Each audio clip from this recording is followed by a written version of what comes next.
अब हनुमान जी महाराज को भूख लगती है। कब चले थे, अभी तक उनको भूख नहीं लगी है, लेकिन जब राम जी की भक्ति प्राप्त हो गई तो भूख लगी। ये भूख क्या है? ये भूख भी भगवान के भजन की भूख है। हनुमान जी महाराज को ये पेड़ों में फलने वाले फलों के भूखे नहीं हैं, भजन का भूख। जितना बढ़े उतना ही आनंद आता है। कुछ लोगों को भजन से जल्दी तृप्ति हो जाती। महाराज जी हम तो 4 माला कर लेते हैं, 8 माला कर लेते हैं, 10 माला कर लेते हैं, उसके बाद होता नहीं। मैं कहता हूँ जब तक आपके भीतर भगवान के भजन की भूख न हो तब तक आपकी भक्ति खंडिता हो सकती है। भजन की भूख बढ़ानी चाहिए, घटानी नहीं चाहिए। हनुमान जी महाराज को भूख लगी, सुंदर फल देखकर भूख लगी है माँ। तो माँ ने कहा देखो हनुमान यहाँ तो बड़े रखवाले रहते हैं, कैसे मैं कह सकती हूँ, लेकिन तुम बल बुद्धि में निपुण हो, जाओ जाकर के मधुर मधुर फल खा लो। तो हनुमान जी महाराज ने फल खाना शुरू किया, पेड़ों को तोड़ना शुरू किया। तो रखवारे वहाँ पे थे, उनको पीट पीट कर भगाया। लोगों ने जाकर सूचना दी रावण को कि एक भारी बंदर आया है। तो अक्षय कुमार आया। अक्षय कुमार को हनुमान जी महाराज ने वहीं पर जय सिया राम कर दिया और कुछ लोगों को मारा, कुछ लोगों को वहाँ पे धूल धूसरित किया और कुछ जाकर पुकारते हैं कि भाई बंदर तो जो है परम बलशाली है, उसको जीत नहीं पा रहे हैं। तो मेघनाद जो रावण का ज्येष्ठ पुत्र है वो आ जाता है और उसने आकर के ब्रह्मास्त्र का संधान किया। ब्रह्मास्त्र ते साधा कपि मन कीन विचार, जो न ब्रह्म सर मानो महिमा मिटहि अपार। हनुमान जी महाराज चाहते तो ब्रह्मास्त्र को भी तोड़ सकते थे, ऐसा सामर्थ्य हनुमान जी के पास राम कृपा से प्राप्त हो गया था। लेकिन यदि ब्रह्मास्त्र नहीं मानूंगा तो ब्रह्मास्त्र की महिमा टूट जाए, खंडित हो जाएगी। लेकिन हनुमान जी महाराज ने राम काज के लिए जानबूझकर अपने आप को बंधन में डलवाया। संतों ने बड़ी सुंदर कथा करी है। इस प्रसंग में हनुमान जी महाराज ने बंधन में क्यों डलवाया अपने आप को? बोले जब इंसान स्वतंत्र होता है ना, स्वतंत्र होता है ना, तो सारी जिम्मेदारियां उसके सर पे आती हैं। लेकिन वो किसी के बंधन में चला जाता है तो सारी जिम्मेदारियां उसकी होती जिसके बंधन में चला जाता है। बोले मैं अब बंधन में चला जाऊंगा तो सारी जिम्मेदारी जो मुझे करना है वो राम जी करवाएंगे, अब मैं करने वाला नहीं हूं। करते हो तुम कन्हैया, मेरा नाम हो रहा है, मेरा आपकी कृपा से सब काम हो रहा है। इंसान जब स्वतंत्र होता है, स्वच्छंद होता है, तो जिम्मेदारी उसके सर पे होती है। लेकिन जब वो किसी के बंधन में होता है तो जिम्मेदारियां उसकी हो जाती है जिसके बंधन में। और शास्त्र भी यही कहते हैं। आपको मालूम है राजा राष्ट्र कृतम पापम, राष्ट्र जो पाप करता है, जनता जो पाप करती है ना, जनता के पाप की सजा राजा भोगता है। कुछ लोगों को लगता होगा मंत्री बनने में बड़े मजे हैं, कहीं मजे नहीं है। शास्त्रों की अगर बातें सुनो ध्यान से तो सबसे निकृष्ट जीवन है राजा और मंत्री का जीवन। क्यों? सारा राष्ट्र जो पाप करेगा, राष्ट्र भर के पाप का दंड राजा को मिलेगा। राजा राष्ट्र कृतम पापम। और सुनो, राजा पापम पुरोहितम, और जो राजा जो पाप करेगा उसका दंड उस पुरोहित को भोगना पड़ेगा जो उसके यहाँ आकर भोजन करता है। इसलिए वशिष्ठ जी कहते हैं कि पौरोहित्य कर्म अति मंदा, पौरोहित्य कर्म अति मंदा है। वो भी राजा का पुरोहित तो कभी बनना ही नहीं चाहिए। बोले क्या? पूरा राष्ट्र पाप करेगा तो राजा भोगेगा, और राजा पाप करेगा तो उस राजा का पुरोहित भोगेगा। कोई सामान्य काम नहीं पौरोहित्य कर्म। कुछ लोगों को लगता होगा कि पंडित जी आते हैं श्राद्धों में आकर गपागप खीर खा के जाते हैं, मजे हैं पंडित जी के। ऐसा कुछ भी नहीं है। बोलो जय श्री राम। जय श्री राम। श्राद्धों का अन्न जो पंडित जी खाते हैं उनको मालूम है। मैं तो खैर बचपन से इसको छोड़ दिया था मैंने, गुरुजी की आज्ञा थी कभी श्राद्ध का भोजन कहीं जाकर मत करना बेटा। श्राद्ध का भोजन करने के बाद 1000 गायत्री जाप करना पड़ता है, तब जाकर श्राद्ध का अन्न पचता है। आपको लगता है कि पंडित जी आकर खीर खा के चले गए, दक्षिणा उल्टा लेके चले गए, मालामाल हो गए पंडित जी, कुछ नहीं। श्राद्ध का भोजन पंडित जी नहीं खाते, आपके पितर खाते हैं। आपके पितर पंडित जी के भीतर प्रवेश करके खाते हैं, और जो ब्राह्मण खाता है भोजन उसको मालूम है। तो पुरोहित्य कर्म कोई सामान्य कर्म नहीं होता। राजा राष्ट्र कृतम पापम, राज्य पापम पुरोहितम, और भरता तो स्त्री कृतम पापम। जो हमारी माताएं बहनें पाप करती हैं, उस पाप का दंड पति को भोगना पड़ता है। बोलो जय श्री राम। जय श्री राम। आप पूछेंगे क्यों और किस पति को भोगना पड़ता है?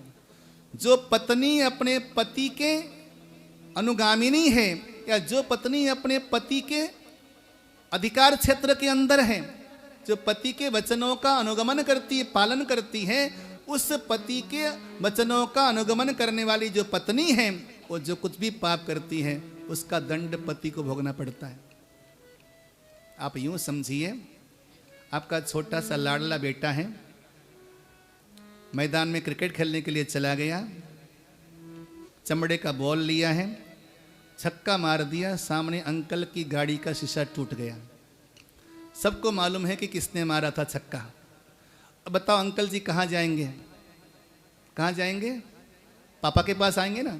तुम्हारा लड़का ऐसा निठल्ला बदमाश, उसने मेरी गाड़ी का शीशा तोड़ दिया, अब भरो। कौन भरेगा जरा बताओ, पापा या बेटा? पापा भरेंगे ना। यानी कि जो जिसके अंडर में होगा, वो यदि गलत काम करेगा तो उसका दंड तो उसके पापा को भरना पड़ेगा। उसी प्रकार जो पुत्र अपने पिता के अधीन रहेगा, पुत्र अगर पाप करेगा तो दंड किसको भोगना पड़ेगा? पिता को। उसी प्रकार अगर कोई शिष्य जो गुरु के अंडर में रहेगा, तो अगर शिष्य पाप करेगा तो गुरु को भोगना पड़ेगा। ये कायदा है, ये कानून है। तो आज हनुमान जी महाराज इसलिए निश्चिंत हैं, क्योंकि यदि मैं राम जी के बंधन में बंध गया, ब्रह्म बंधन में बंध गया, ब्रह्म अस्त्र क्या है? बोले राम जी का बंधन है। यदि आज मैं राम जी के बंधन में बंध गया तो मैं जो कुछ भी करूंगा, अला करूंगा, भला करूंगा, सब टल जाएगा। क्योंकि यहाँ कोई सामान्य काम करने नहीं जा रहे हनुमान जी महाराज, लंका जलाने की तैयारी है। लंका में अगर राक्षस हैं तो निर्दोष भी होंगे, तो जलेंगे तो सभी, तो सबकी बला क्यों मैं लूं? उससे अच्छा बंधन में पड़ जाता हूं। मानो कि हनुमान जी महाराज ने जानबूझ के बंधन में अपने आप को डाल लिया। अब आइए, अच्छा हनुमान जी महाराज ने बंधन में डाल लिया, रावण के सामने गए। रावण के सामने जैसे गए तो रावण ने पूछा कि अरे कपि बंदर, कहां से आया है? कौन है तू? तो कह लंकेश कवनते कीसा, कहीं के बल घाले बन खीसा। तो कौन है और कहां से आया है? बोला मैं राम जी का दूत हूं, और मेरा कोई दोष नहीं। जिन्होंने मुझे मारा मैंने उनको मारा, मेरा क्या अपराध है? और उस पर आपके बेटे ने बांध लिया। हे रावण, राम जी साक्षात ब्रह्म हैं। अब ध्यान से सुनिएगा, पूरे रामायण में रावण को 13 जनों ने उपदेश दिया। 13 जनों ने पूरे रामायण में। मारीच, जटायु, हनुमान जी, विभीषण जी, पुलस्त्य, माल्यवंत, मंदोदरी, प्रहस्त, अंगद, लक्ष्मण और शुक, कालनेमी और कुंभकर्ण, इन 13 लोगों ने रावण को उपदेश दिया। कौन सा उपदेश? बोले कि राम जी साक्षात ब्रह्म हैं, साक्षात नारायण हैं। इतने लोगों का उपदेश पाकर भी रावण समझने को तैयार ही नहीं था। एक दिन लोगों ने पूछा शंकर जी से, बोले बाबा सबने जाकर आपके चेले को समझाया, एक बार आप ही जाकर समझा देते उसको। तो शंकर जी बोले मैं क्या समझाऊं उसको? वो भले ही कहने के लिए मेरा चेला था, लेकिन था वो गुरु ही। वैसे कहने के लिए मेरा चेला था, लेकिन था वो गुरु। क्यों? जब भी मैं उसके पास जाता तो कहता आपके पास तो 5 है, मेरे पास 10-10 हैं। भगवान शंकर के कितने सर हैं, मस्तक हैं? 5 है ना, पंचानन कहलाते हैं भोले बाबा। तो रावण कहता आपके पास तो 5 ही हैं, मेरे पास तो 10-10 हैं, तो गुरु तो मैं ही हूँ। तो भोले बाबा बोले फिर काहे को मुझे गुरु बनाया? बोले वो तो ऐसे बना लिया ताकि लोगों को लगे कि रावण के गुरु अच्छे खासे हैं, कम से कम उनके 5 सर तो हैं। तो एक समय जो है, अच्छा किसी की बातें मानने वाला था नहीं और किसी की बात सुनता भी नहीं था। सोचा कि मैं अपने आप को सबसे पराक्रमी और सबसे बलवान विश्व विजेता कैसे सिद्ध करूं, स्वयं घोषित करूं, ये तो अच्छा नहीं लगेगा, स्वयं अपने आप को प्रमाण पत्र देने वाली बात हो जाएगी। तो कुछ ऐसा काम करता हूं कि दुनिया को लगे कि हाँ वास्तव में ये अव्वल नंबर का योद्धा है भाई। तो सोचा क्या करूं, गया कैलाश पर्वत में। भोले बाबा बैठे थे ऊपर पार्वती के साथ, जाकर कैलाश पर्वत को उखाड़ने लगा। जो कैलाश पर्वत डगमग डगमग डोलने लगा, माँ पार्वती बोली प्रभु ये क्या हो रहा है? भोले बाबा बोले चेला आया है। चेला आया है? कहा चेला आया है कहाँ? बोला रावण वो आया है कि मानो अपनी पराक्रम और अपनी शक्ति को जगत में विख्यात देना चाहता है। कहता है कि सारी दुनिया को भोले बाबा अपने शेष नाग पे उठाते हैं, लेकिन मैं भोले बाबा को ही उठा देता हूँ। तो पर्वत के साथ ही भोले बाबा को उठाने लगा। तो जब कैलाश पर्वत डगमगाने लगा तो माँ पार्वती ने कहा ऐसे तो काम चलेगा नहीं प्रभु, कुछ लीला करो। तो धीरे से भोले बाबा ने अंगूठे से जैसे दबाया कैलाश पर्वत को, तो रावण ऐसा दब गया कि वहीं पर तो रावण ने जो है तांडव स्तोत्र गाया था। जटा टवी गलज जल प्रवाह पावित स्थले गले बलम विलंबिताम भुजंग तुंग मालिकाम डमट डमट डमट डबन निनाडवट नमरवयम चकार चंड तांडवम तनो तुनः शिव शिवम। भोले बाबा को गाकर सुनाया। तो रावण को 13 जनों ने समझाया, लेकिन जितने लोग समझाने जाते रावण किसी को भी दाना नहीं डालता, किसी की बात सुनता ही नहीं। हनुमान जी महाराज ने भी समझाया कि हे रावण,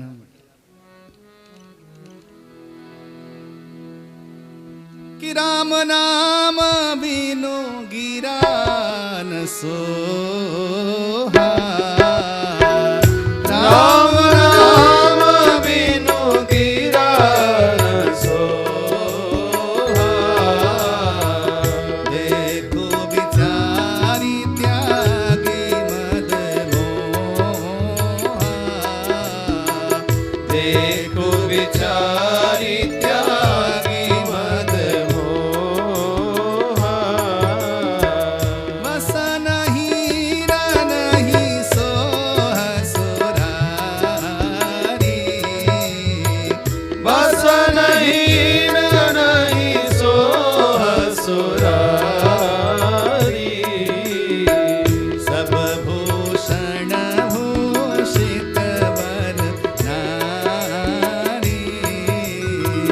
सब भूषण भूषित वर नारी। समझाने की अगर बात करें महाराज, तो कुछ लोगों को समझाना बहुत मुश्किल है, बहुत मुश्किल। क्योंकि सामने जो बैठा है पहले से वो तैयार होके बैठा है कि मैंने इनकी बात समझनी है नहीं, तो उनको समझाना इस दुनिया में सबसे टेढ़ी खीर है। एक सेठ जी ने जो है भंडारा लगाया, तो आसपास के सभी लोगों को भंडारे में बुलाया। उनमें एक इंसान था अंधा, उसकी आंखें थी नहीं। तो लोग भंडारा खा करके आए, तो पूछा भैया भंडारे में क्या था? उस अंधे ने जीवन में कभी खीर खाई नहीं थी, क्योंकि खीर देखी नहीं तो खाई कैसे होगी। तो लोगों ने कहा कि भाई आज तो खीर का भंडारा है, चकाचक खा के आए।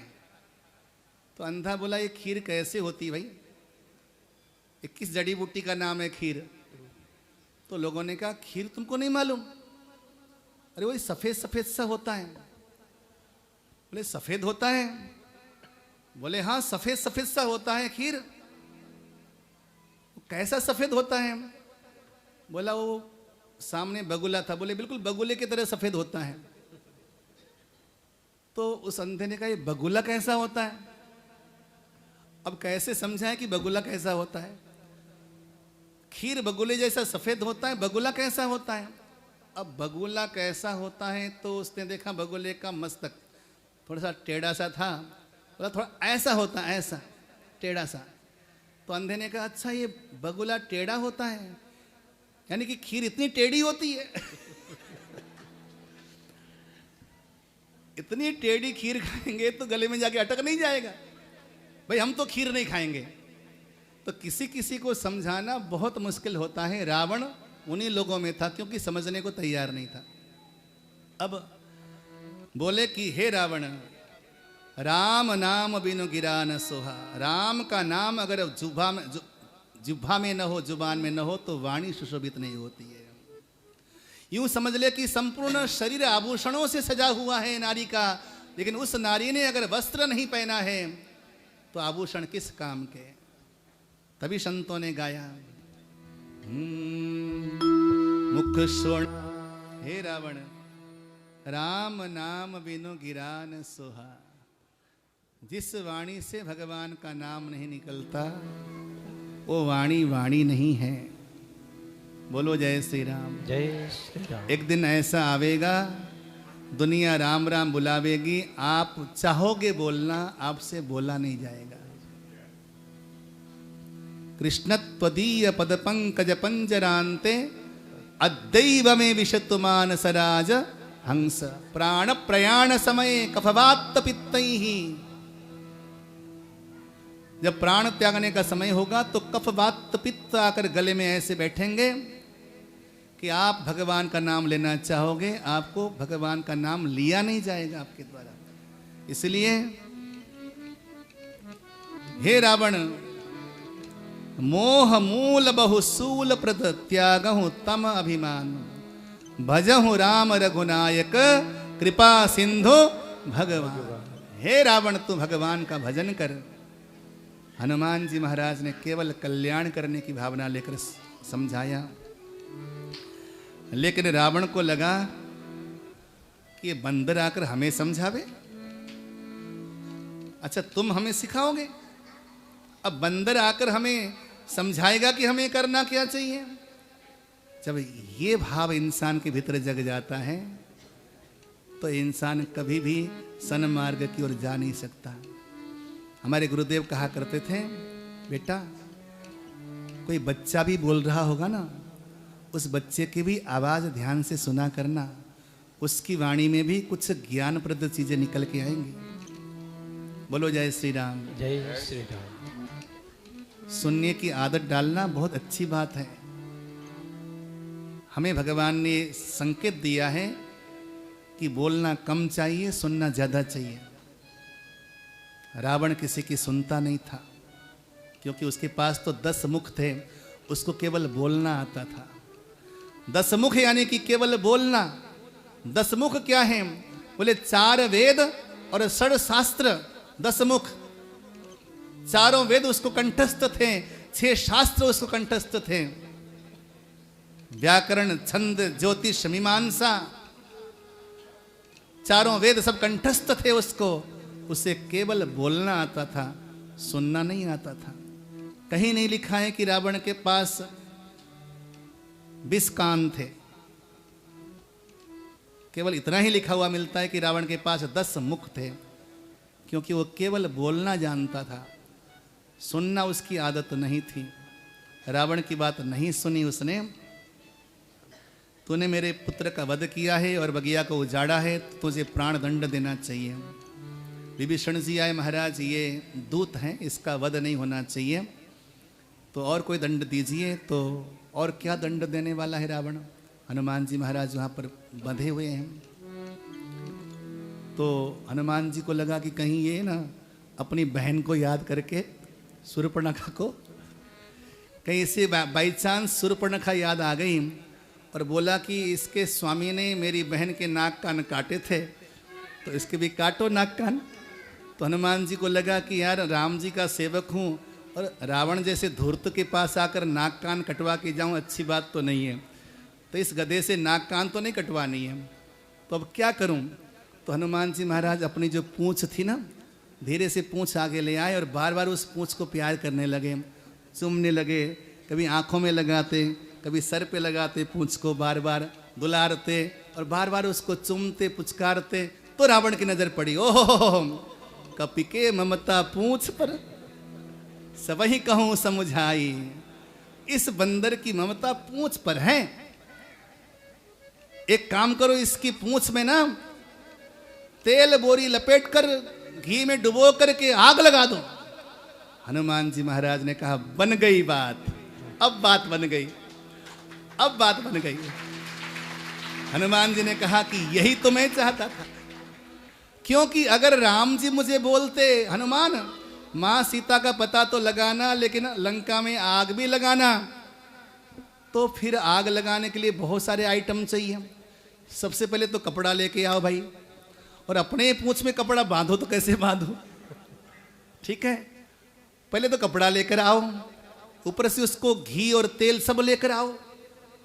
तो भाई लंका जलाने के लिए बहुत सारा ईंधन का खर्चा होगा।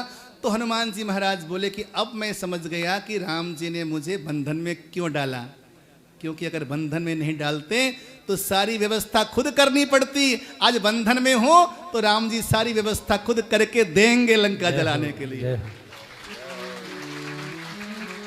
अब अपनी बात बन गई। अब हनुमान जी महाराज समझ गए कि अब हमारे पीछे तो राम जी हैं भाई, अब कोई टेंशन की बात ही नहीं। अब लंका जलेगी। अब अच्छा, रावण क्या चाहता है कि हनुमान जी की पूंछ में आग लगा दें। जो अहंकारी होता है ना, अहंकारी हमेशा चाहता है कि पूंछ मेरी ही हो और किसी की पूंछ न हो। पूंछ पूंछ इसके अलग अलग अर्थ आ सकते, एक पूंछ है एक पूंछ है।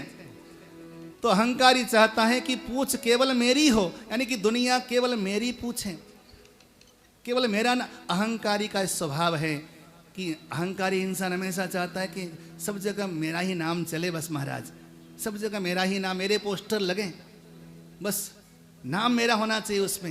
ये अहंकार का प्रतीक है। रावण बर्दाश्त नहीं कर सकता कि पूंछ हनुमान जी के पास हो, क्योंकि जो प्राणी भक्ति की शरण में आएगा, जो भक्ति भगवान तक पहुंचाने वाली है, तो भैया पूंछ तो उसी की होगी और किसी की पूंछ नहीं होगी। जो भक्ति की शरण में रहने वाला होगा, पूंछ तो उसी की होगी। और रावण बर्दाश्त नहीं कर सकता कि हनुमान के पास पूंछ है लेकिन मेरे पास पूंछ नहीं है। तो हनुमान की पूंछ में आग लगा दो, तेल बोरी। अच्छा, अब सभी लोग क्या करने लगे, हर जगह से रहान नगर वसन घृत तेला। अच्छा, रावण ने क्या बोला था, तेल बोरी पट बांधी पुनी पावक देहु लगाई। रावण ने कहा था कि हनुमान की पूंछ में तेल में कपड़े भिगो करके लपेट दो, लेकिन वहाँ के सारे सेवक जाकर बोले कि महाराज घी खत्म हो गया। रावण ने कहा हमने तो तेल के लिए कहा था, घी को किसने बोला था गधों। तो सेवकों ने कहा कि भाई हमें लगा कि पवित्र कार्य है तो हम घी इस्तेमाल कर लेते हैं। तो रावण ने कहा कि भाई इसकी पूंछ में आग लगाने के लिए तेल ही काफी था, घी क्यों इस्तेमाल किया गधों तुम लोगों ने। बोले हमें लगा कि पवित्र कार्य है तो हम घी इस्तेमाल कर लेते हैं। तो अब घी समाप्त हो गया तो क्या करें। रावण बोला अब तेल ही लगा दो, लगाना तो है ही है। अच्छा, पूंछ की कोई सीमा हो तब तो, जितना लपेटते जावे हनुमान जी महाराज उसको और दुगनी करते जावे। सारी लंका नगरी के कपड़े घी और तेल पूंछ पी गया। अब हनुमान जी महाराज बोले बांध दिया, बोले बांध दिया, अब तुम्हें इस पूरी लंका नगरी में घुमाएंगे। तो हनुमान जी महाराज बोले घूमना तो मैं भी चाहूँगा, क्योंकि जहाँ जहाँ से भी घी तेल आया है, कहीं से कम आया है, कहीं से ज़्यादा आया है, तो प्रसादी सबको देनी होगी ना। तो हनुमान जी महाराज को पकड़ करके लोग घर घर घुमाने लगे। हनुमान जी महाराज को कोई संकोच नहीं है। क्यों? क्योंकि हनुमान जी महाराज आज उनका अपना अहंकार है ही नहीं। मैं तो राम जी का हूँ, राम जी जैसे जहाँ नचाएंगे मैं नाचूंगा। और जिस दिन ये भावना आपके मन में आ गई, दुनिया के हर बंधन से आपकी मुक्ति निश्चित है। मुझे क्या फर्क पड़ेगा, मैं तो राम जी का हूँ। कोई माला पहनाएगा तो पहन लूंगा, कोई पूंछ में आग लगा देगा तो जय सिया राम, क्या फर्क पड़ता है। अब मैं स्वतंत्र नहीं हूँ महाराज, मैं तो परतंत्र हूँ, मैं तो राम जी के अधीन हूँ।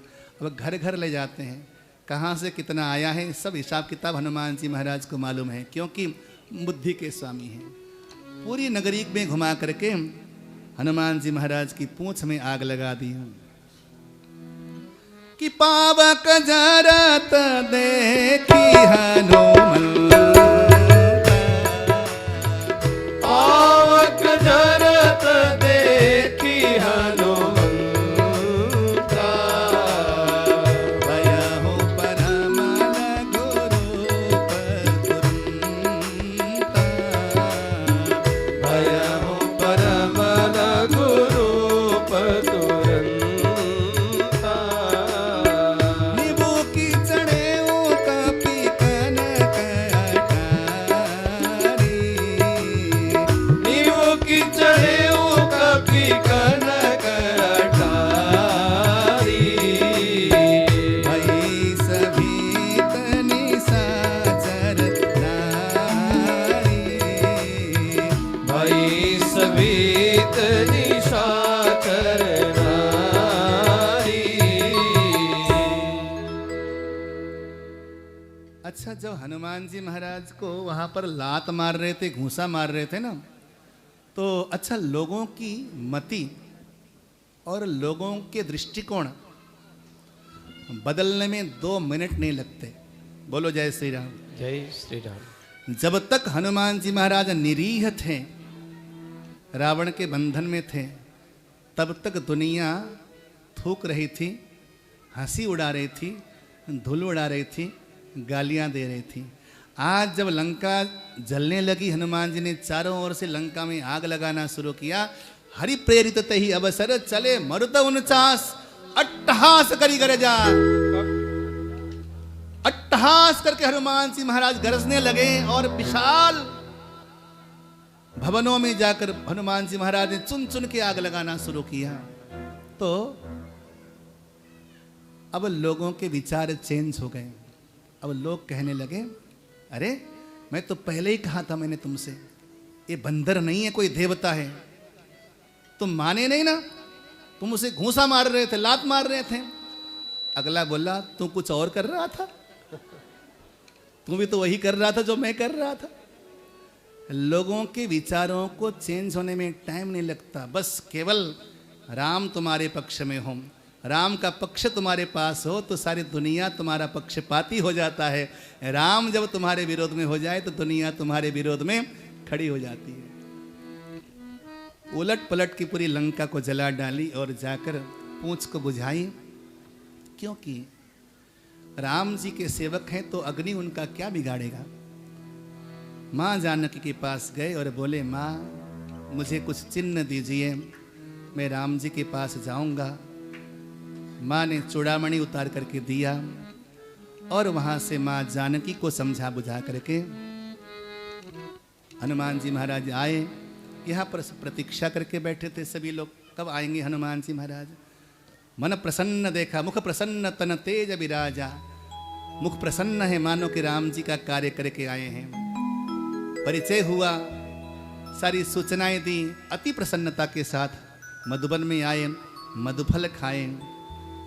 जब ये खबर लगी सुग्रीव जी को, तो बड़े आदर के साथ हनुमान जी महाराज को राम जी के समक्ष प्रस्तुत किया और हनुमान जी महाराज ने जाकर राम जी को वंदन किया, दंडवत किया और माँ जानकी का संपूर्ण समाचार हनुमान जी महाराज ने सुनाया। आइए कुछ भजन भाव के साथ।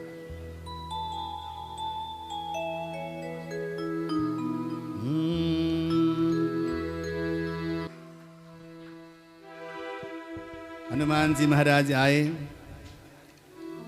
भगवान को संपूर्ण सूचना दी, मां जानकी की खबर सुनाई। अब यहां आकर भी हनुमान जी महाराज कहते हैं, निमिष निमिष करुणा निधि, जाहि कल्प समवीति, बेग चलिए प्रभु आनिया, भुज बल खल दल जीत। हे प्रभु, माँ सीता का दुख बहुत बड़ा है, शीघ्र चलिए, दुष्टों को दलन करके माँ जानकी को लेकर आइए। अब हनुमान जी महाराज को भगवान ने बहुत सारी भक्ति लुटाई। राम जी ने कहा कि हे हनुमान, मैं तेरा ऋणी रहूंगा हमेशा। दुनिया में कोई ऐसी वस्तु नहीं जिसे देकर मैं तेरे कर्ज से उऋण हो जाऊं। बोलो जय श्री राम। जय श्री राम। कुछ ऐसा कर जाओ कि राम जी बोले कि मैं तुम्हारा कर्जदार हो गया। आहा, ऐसा सौभाग्य हनुमान जी महाराज को दिया प्रभु ने। अब उधर मंदोदरी ने समझाया रावण को, बहुत लोगों ने समझाया, लेकिन किसी का समझाना व्यर्थ है। विभीषण जी जाते हैं समझाने के लिए, तो विभीषण जी को चरण प्रहार करके धुतकार करके निकाल देता है रावण। बोलो जय श्री राम। जय श्री राम। बार बार अपने भाई के चरणों में गिर पड़ते हैं। कुछ लोग कहा करते हैं कि विभीषण ने रावण के वध में राम जी की सहायता करी, लेकिन बताओ कि त्याग किसने किया? रावण ने तो त्याग किया ना। और विभीषण बार बार चरणों को पकड़ते हैं, कहते हैं कि तुम मेरे पिता तुल्य हो, कृपा करके ये गलत काम न करो। आपके परिवार में कोई ऐसा व्यक्ति जो कि धर्म विरोधी है, धर्म विरुद्ध है, तो उसको यदि आप रोकेंगे नहीं तो आप उसके हितैषी नहीं हो सकते। जाके प्रियन राम वैदेही, सो छाड़ी कोटि बैरी, समय यद्यपि परम स्नेही, तजो पिता प्रह्लाद विभीषण, बंधु भरत महतारी, और बलि गुरु तज्यो कंत ब्रज बनिता, भय मुद मंगलकारी, जाके प्रियन राम वैदेही। कोई अगर धर्म के मार्ग से च्युत है तो उसको धर्म में लगाना ये हर संबंधी का कर्तव्य होना चाहिए। बोलो जय श्री राम। जय श्री राम। फिर भी यदि तुमको लगता है कि विभीषण अपने भाई का द्रोही है तो गलत है, ऐसी सोच ही गलत है। अपने भाई का द्रोही नहीं था, वो बहुत प्यार करता था भाई से, लेकिन क्या करें, कुमार्ग में था। रावण लात मारकर भाई को धुतकार दिया। अभी तू लंका से बाहर चला जा, मेरी राज्य की सीमा से बाहर चला जा।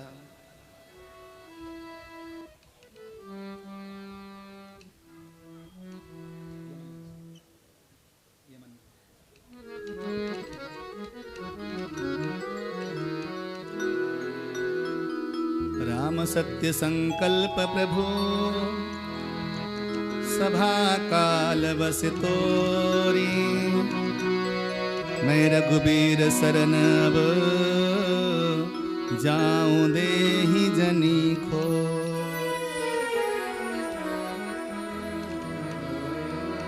देखूं जाई चरण जल जाता, देखूं जाई चरण जल जाता, करो न मृदुल से वक सुख दाता, करो न मृदुल से वक सुख दाता, जे पद परसी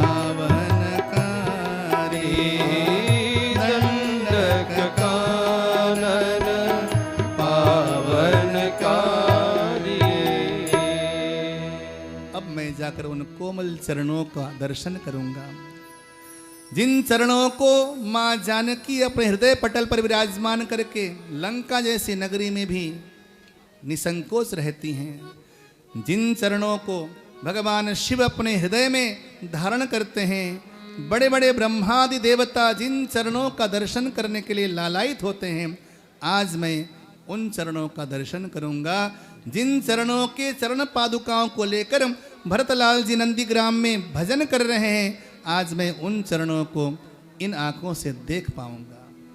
ये विभीषण जी का सौभाग्य है। चलें, आज मैं वहां जाऊंगा जहां पर संसार के हर प्राणी को आश्रय मिलता है। प्रेम से बोलो जय श्री राम। जय श्री राम। बच्चों बातें न करो, बस कुछ पल के लिए शांत बैठे रहो। विभीषण जी महाराज आकाश मार्ग से गए। जब सुना, बानरों ने देखा कि रावण का भाई आया है, संकोच हुआ, लेकिन राम जी ने कहा कि शरणागत का त्याग नहीं करना है। निर्मल मन जन सो मोहि पावा, मोहि कपट छल छिद्रन भावा। कोई निर्मल मन लेकर मेरे पास आया है तो उसे मैं स्वीकार करूंगा। विभीषण जी महाराज आए। श्रवण सुजस सुनियायहु प्रभु भंजन भवभीर, त्राहि त्राहि आरत हरण शरण सुखद रघुवीर। श्रवण सुजस सुनियायहु प्रभु भंजन भवभीर, त्राहि त्राहि आरत हरण शरण सुखद रघुवीर।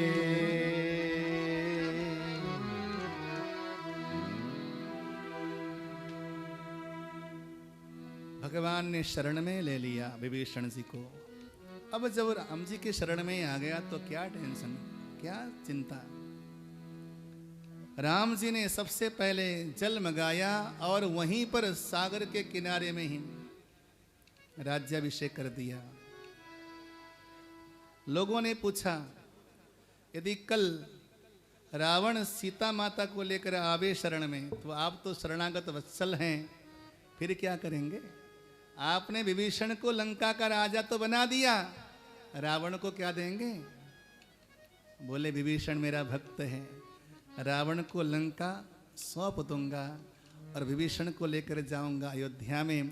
भैया भरत से कहूंगा, भैया अयोध्या का सिंहासन खाली कर, मैं विभीषण को बिठाऊंगा, विभीषण को मैं अयोध्या का राज सिंहासन दूंगा और भरत भैया के साथ मैं पुनः वन में आऊंगा, लेकिन शरण में आए को मैं कभी त्यागूंगा नहीं, शरण में आए का मैं स्वागत करूंगा। ये भगवान का स्वभाव है। ऐसो को उदार जग माही, बिनु कारण जो द्रवहि दीन पर, राम सरिस को नाही। ऐसो को उदार जग माही, ऐसा कौन उदार हो सकता है जगत में? विभीषण जी को अखंड राज्य दे दिया और विभीषण से पूछा कि लंका यानी कि सागर पार जाने के लिए क्या उपाय होगा। तो विभीषण जी ने कहा कि एक ही उपाय है प्रभु, ये जो सागर है ना, आपका कुल गुरु है, आपका पूर्वज है, राम जी का पूर्वज है सागर। तो आप सागर से एक बार आज्ञा ले लो कि रास्ता दे दें। तो विभीषण जी की बात राम जी को अच्छी लगी, लेकिन लक्ष्मण जी को अच्छी नहीं लगी। राम जी आलसी नहीं हैं, लेकिन राम जी हर किसी की बात सुनते हैं और बाद में विचार करके क्या करना चाहिए मंथन भी करते हैं। राम जी श्रोता हैं बहुत अच्छे। दुनिया में बहुत सारे ऐसे लोग होते हैं जो कहते हैं लेकिन करते नहीं। एक पंडितायन जी के पति, उनका काम हुआ करता था कि कोई गांव घर में बीमार पड़ जाए ना, तो झाड़ फूंक करवाने के लिए पंडित जी के पास आते थे। तो झाड़ फूंक करके 2-4 पैसे जो मिलते थे, उसी पर पंडित जी का घर चलता था। अब कोई काम धंधा करते नहीं थे, झाड़ फूंक करके काम चला लेते थे। तो उनकी श्रीमती जी बरसात के दिन नज़दीक थे। श्रीमती ने बोला सुनो, ये जो छप्पर है ना, ये छप्पर पुराना हो गया है, उजड़ गया है, इसको थोड़ा बांधो। बोला आज बांधूंगा, कल बांधूंगा। ऐसे 3-4 महीने निकल गए, बरसात होने वाली। पंडितान कह कह के थक गई, परेशान हो गई। पंडित जी हैं कि कल कल के लिए टालते रहते हैं। तो एक दिन कोई अचानक गांव से आया बंदा झाड़ फूंक कराने के लिए। तो पंडित जी जो है फूंकने लगे। पंडितान को लगा कि ये कहता क्या है, करता क्या है। मैंने कितने बार बोला कि ये छप्पर बांधता नहीं है, सुनो तो सही, इसके मंत्र कौन से होते हैं। तो पंडितान बगल में जाके बैठी। तो पंडित जी फूंक रहे थे, आकाश बांधो, पाताल बांधो, घाट का घटोई बांधो, मरघट का मसान बांधो, इसको बांधो, उसको बांधो, छुच्छू छुच्छू। पंडितान को इतना गुस्सा आया, इतना क्रोध आया, खड़ी होके बोली 4 महीने हो गए, एक छप्पर तो बांधा नहीं जाता तेरे से। बड़ा आया आकाश और पाताल बांधने वाला, छप्पर ही बांध दे, बरसात का मौसम है। तो कुछ लोग केवल कहते हैं, करते नहीं हैं। लेकिन राम जी ऐसे नहीं हैं, सुनते हैं, धैर्य से सुनते हैं। राम जैसा धैर्यवान कौन होगा। को नस्मिन् सामृतम लोके गुणवान कस्य वीर्यवान धर्मज्ञस्य कृतज्ञस्य। कौन होगा राम जैसा धीरवान। हर किसी की सुनते हैं और क्या करना चाहिए उस पर विचार करते हैं। लक्ष्मण जी को अच्छा नहीं लगा कि हम कुशा की चटाई बिछा करके हम सागर के किनारे बैठे। प्रभु हम केवल दैव के सहारे नहीं बैठ सकते, कुछ पुरुषार्थ करना पड़ेगा। राम जी बोले वो भी कर लेंगे, लेकिन पहले विभीषण जी ने जो बोला है वो भी करना है। एक बार सागर को मौका देते हैं, प्रार्थना करते हैं, नहीं सुनते हैं तो देख लेंगे, वो भी कर लेंगे। 3 दिन हो गए लेकिन सागर ने कुछ सुना नहीं।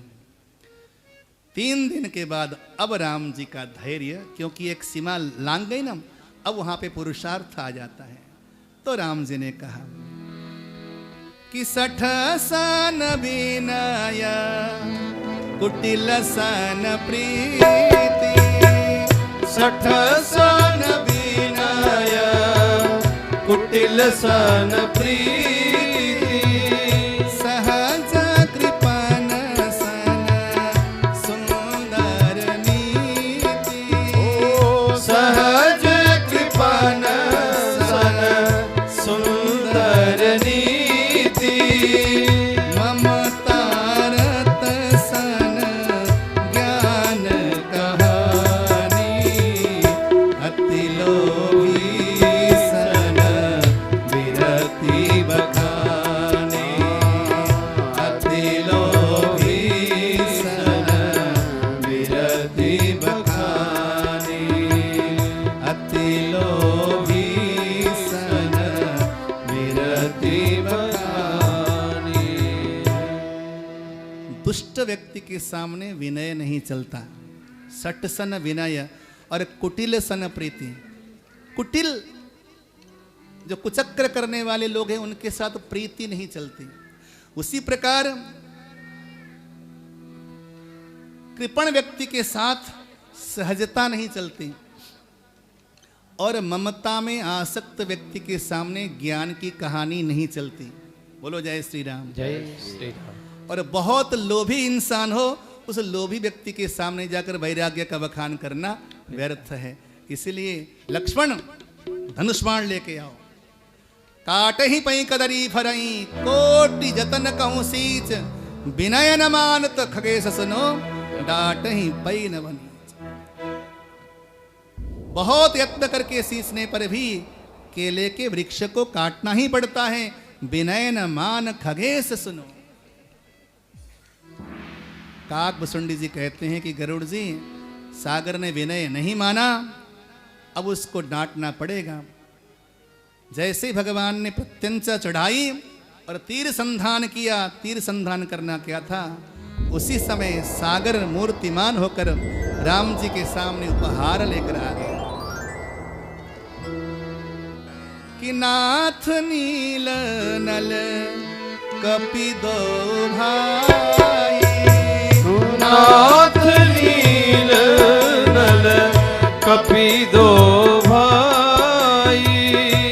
लरिकाई ऋषि आशीष पाई। लरिकाई ऋषि आशीष पाई। इनके परस किए गिरि भारे तरिहहि जलधि प्रताप तुम्हारे। हरिहरि जलधि प्रताप तुम्हारे। राम जी के सेवकों में नील नल नाम के दो भाई थे। ये विश्वकर्मा के अवतार माने जाते हैं। इनको बचपन में ऋषियों का श्राप था। सुनो, मैं रोज कह रहा हूं, राम जी की कृपा होगी तो विष भी अमृत बन जाएगा, और राम जी की कृपा होगी तो श्राप भी वरदान में बदल जाएगा। इन दोनों को श्राप था, लेकिन आज ऋषियों का श्राप राम कृपा से वरदान में परिणित हो गया। राम काज के लिए सर्वोत्कृष्ट काम आज इनका श्राप कर गया। और नल नील ने पाषाणों में राम राम लिखते और छोड़ते जाते हैं। नल नील के माध्यम से 5 दिन में 1250 किलोमीटर परिधि का सेतु तैयार हो गया। 1250 केवल सेतु उतना ही नहीं जो वर्तमान में आपको नजर आता है राम सेतु। लंका को चारों ओर से सेतु बनाकर बांधा गया था, क्योंकि लंका एक टापू है, लंका एक किला है। किला में प्रवेश करने के लिए बाहर का मार्ग भी चाहिए। न केवल भारत से लंका जाने का मार्ग, बल्कि लंका को चारों ओर से घेर कर सेतु बनाया गया, ताकि लंका में आक्रमण करने को आसान हो जाए। क्योंकि लंका द्वीप समूह है, द्वीप है एक, चारों ओर सागर हैं, तो असंख्य वानर वीर हैं। तो नल नील आपके सेनाओं में प्रवीण हैं, विश्वकर्मा के अवतार हैं। वो जिस पाषाण को स्पर्श करेंगे वो पानी में तैर जाएगा। भगवान ने जो तीर लिया था, सागर ने कहा इस तीर को मेरे उत्तर दिशा की ओर छोड़ दीजिए, जहां पर अनेकों खल राशि हैं उनको नष्ट कर दीजिए। इस प्रकार सागर पर अनुग्रह किया प्रभु ने, और सागर अपने भवन की ओर चले गए। गोस्वामी जी ने अपनी वाणी को पावन करते हुए, लेखनी को पावन करते हुए छंद के माध्यम से सुंदरकांड को विश्राम दिया। आज सुंदरकांड विश्राम पाता है। निज भवन गमन्यो सिंधु श्री रघुपति यह मत वायो। यह चरित कलिमल हर जटामति दास तुलसी गायो। सुख भवन संशय समान दवन विषाद रघुपति गुण गणा। तजि सकल आस भरोस गावहि सुनहि संतत सठ मना। आह सुनहि संतत सठ मना। आह सुनहि संतत सठ मना। सकल सुमंगलदायक रघुनायक गुण गान। सादर सुनहि ते तरहि भव सिंधु बिना जल जान। सियावर रामचंद्र भगवान की जय। हरे राम राम राम सीता राम राम राम। हरे राम राम राम सीता राम राम राम। हरे राम राम राम सीता राम राम राम। हरे राम राम राम सीता राम राम राम। हरे राम राम राम सीता राम राम राम। हरे राम राम राम सीता राम राम राम। हरे राम राम राम सीता राम राम राम। हरे राम